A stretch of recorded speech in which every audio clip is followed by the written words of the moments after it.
Hello to all beautiful people watching this video. And of course, special shout out to our regular subscribers and viewers at All About Shelters. And if you happen to just drop by in this channel and get something from this video, please do subscribe and I really appreciate that. Okay, so to start with, you are watching RA 9266 Part 8, a continuation of our series on Republic Act RA 9266, otherwise known as the Architecture Act of 2004. You know, I thought of just giving a short introduction in this video on Article 3, examination, registration, and licensure under Architecture Act of 2004 because Article 3 has a long list of sections. Now, for your information, it has 13 sections from Section 12 to Section 24. Now, since this is a long article, I plan to portion this one, the entire Article 3, into parts according to the length of each video, similar to what I did in Article 2. Now, in this video, I enumerated the 13 section. I will enumerate them under Article 3 for you to have a broad stroke, so to speak, on what is inside Article 3.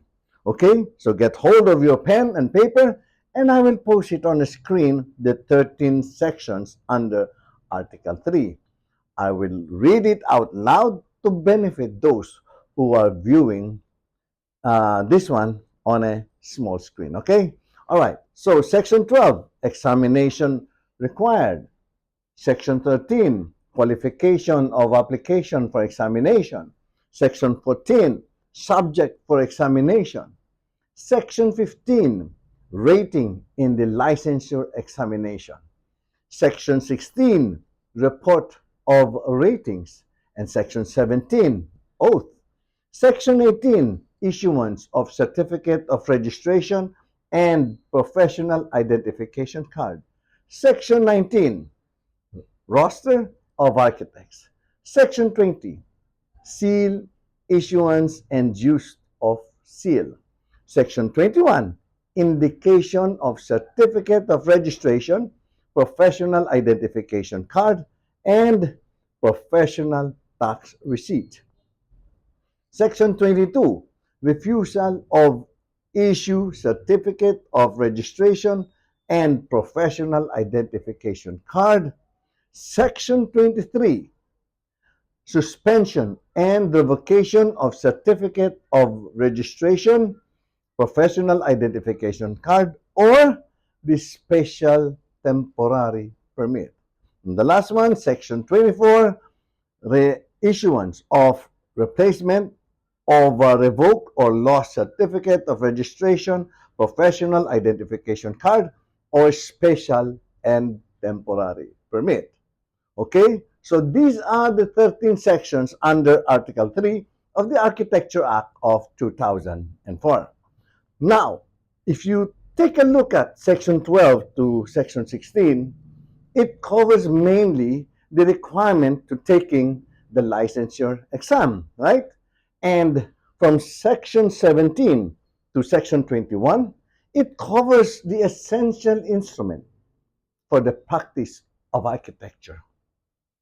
And of course, from Section 22 to Section 24, covers somehow a delicate issue in the practice, of architecture. All right?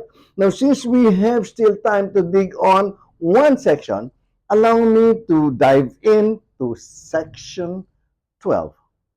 Now, I will post Section 12 and read it out loud. Okay? Now, Section 12, examination required. Now, here, all applicants for registration for the practice of architecture shall be required to undergo a licensure examination to be given by the board. In such places and dates as Commission may designate in accordance with the provision of Republic Act 8981.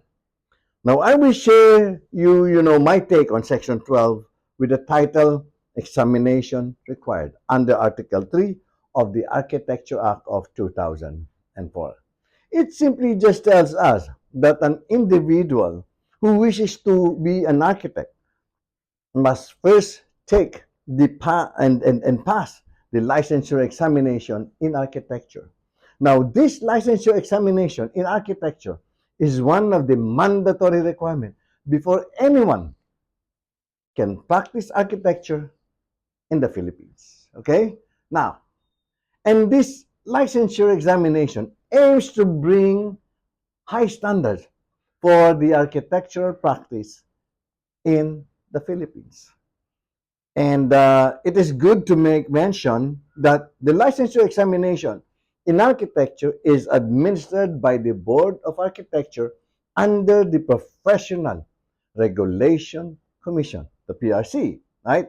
And because they are the official government body responsible in regulating the practice of architecture.